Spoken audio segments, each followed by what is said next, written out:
जी अस्सलाम वालेकुम फ्रेंड्स। उम्मीद है आप सब लोग खैरियत से होंगे फ्रेंड्स। आज अगेन एक ट्रेंडिंग क्वेश्चन है कि अ, झूठी मोहब्बत करने वालों को आप कैसे कैसे पता चल सकता है।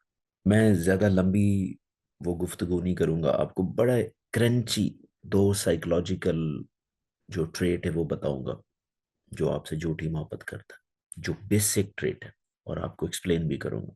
इससे पहले मैं आपको बताऊं, लेकिन मुझे थोड़ा सा ऐड करने दें। देखिए, जिंदगी में आप कुछ भी कर रहे हो, आपका कोई भी करियर है, आप कोई भी सब्जेक्ट पढ़ते हैं, पढ़ाते हैं, कहीं पे भी हैं, आप ह्यूमन साइकोलॉजी ज़रूर पढ़िए।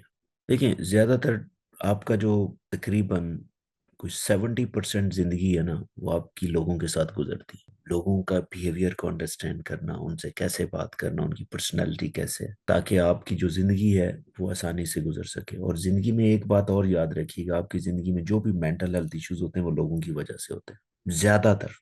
ज़्यादातर आपके साथ जो लोग रहते हैं वही आपके ब्रेन को डेवलप कर रहे होते हैं। तो अक्सर हम ये समझ रहे होते हैं कि जो इंसान आपसे मोहब्बत कर रहा है, बेसिकली वो मोहब्बत नहीं कर रहा होता, वो आपको यूज कर रहा है, अब्यूज कर रहा है, आप कुछ भी कह लो। और जब आपको पता चलता है तो बहुत सी तबाही फैल चुकी होती।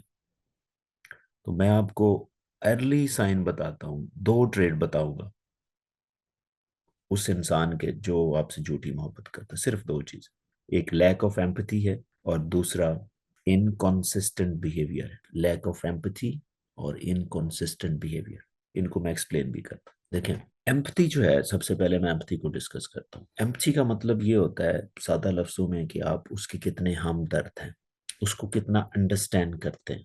अच्छा, इसको भी समझना बड़ा इंपॉर्टेंट है। समटाइम लोग बहुत ये कह रहे होते हैं कि नहीं नहीं आपने परेशान नहीं होना, कोई बात नहीं। जो मोहब्बत करने वाला ऐसे समटाइम कह रहा होता है, नहीं नहीं आपने परेशान नहीं होना। नहीं, बेसिकली ये फिक्रे जो है वो कोई भी कर सकता है। एम्पथी का मतलब ये होता है, एम्पथी का मतलब ये भी नहीं होता कि आपने उसको बहुत सारे पैसे दे दिए।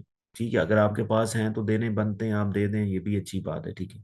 लेकिन इससे बढ़ के एम्पथी का मतलब ये है कि जब कोई बंदा किसी भी इमोशन में है, चाहे वो खुशी का इमोशन है चाहे गमी का इमोशन है, क्या उस टाइम जब आप उससे मिलते हैं आपके अंदर भी वही फीलिंग डेवलप होती है जो उसके अंदर है। सिंपल, ये चीज आपने नोट करनी है। अगर आपका एम्पैथेटिक बिहेवियर, फर्ज करें आप गमी में हैं, तो क्या उसके चेहरे से गमी लग रही है? वो खुद गमगीन है, सैड है, ऐसे ही लग रहा हो जैसे वो आपका फैमिली मेंबर है, यानी कि आप दोनों का एक जैसा ही नुकसान हुआ है, वो ऐसे ही लग रहा हो, तो इसको एम्पैथी कहते हैं। या अगर आपके अंदर कोई खुशी का इमोशन है, आपको कोई बहुत बड़ी न्यूज मिली है, आपके लिए अच्छी खबर है, क्या वो उतना ही एक्साइटेड है जितना आप एक्साइटेड है? बाकी चीजों को भूल जाए। ये मैं बेसिक चीजें आपको बता रहा हूं। अगर उसके अंदर ये ट्रेट है ना, तो वो आपसे सच्ची मोहब्बत करता है। अगर नहीं है तो वो झूठी मोहब्बत करता है। इसके पीछे वजह क्या है, इसके पीछे मैं वजह आपको बताता हूँ। कि जब आप किसी से मोहब्बत करते हैं और आप उससे मिलते हैं ना, तो आपके ब्रेन के अंदर खास किस्म के न्यूरॉन्स होते हैं, जिसे मिरर न्यूरॉन्स कहते हैं, वो एक्टिव होते हैं। ये मोहब्बत करने वालों आपस में जब मिलते हैं तो उनके एक्टिव होते हैं। तो मिरर न्यूरॉन का मतलब ये होता है कि जैसा अगला फील कर रहा है, आप उसके बिहेवियर को अपने में कॉपी कर लेते हैं, आपके अंदर भी वही चीजें आना शुरू हो जाती हैं।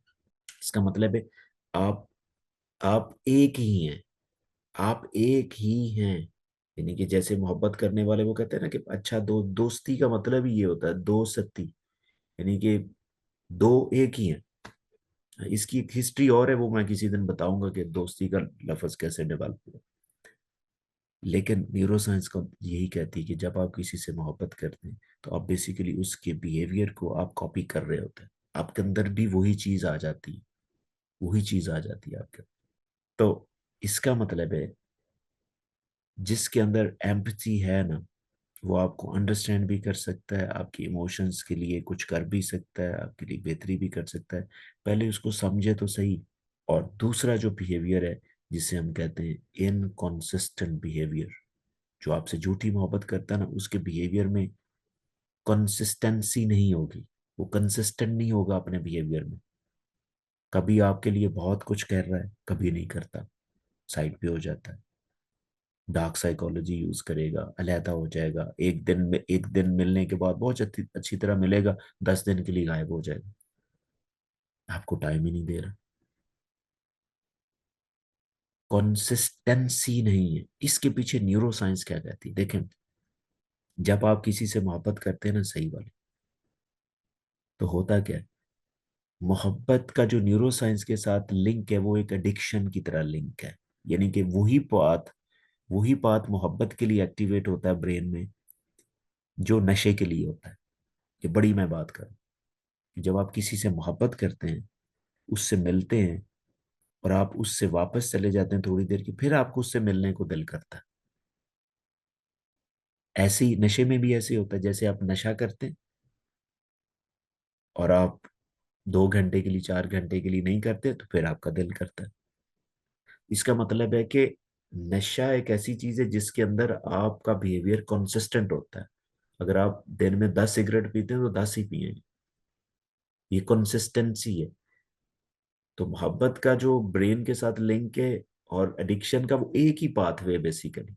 क्योंकि जब आप किसी से मिल के खुश होते हैं ना, वो खुश इसलिए होते हैं कि डोपामिन रिलीज होती है। आपका जो ब्रेन का रिवॉर्ड सिस्टम है ना, वो एक्टिव होता है, उससे डोपामिन रिलीज होती है, आपको उस शख्स के सामने बैठने से अच्छा लगता है, आप इंजॉय करते हैं। और जैसे ही आप उससे दूर जाते हैं, तो आपको फिर फीलिंग आती, आपको क्रेविंग्स होती, then you go and then see again.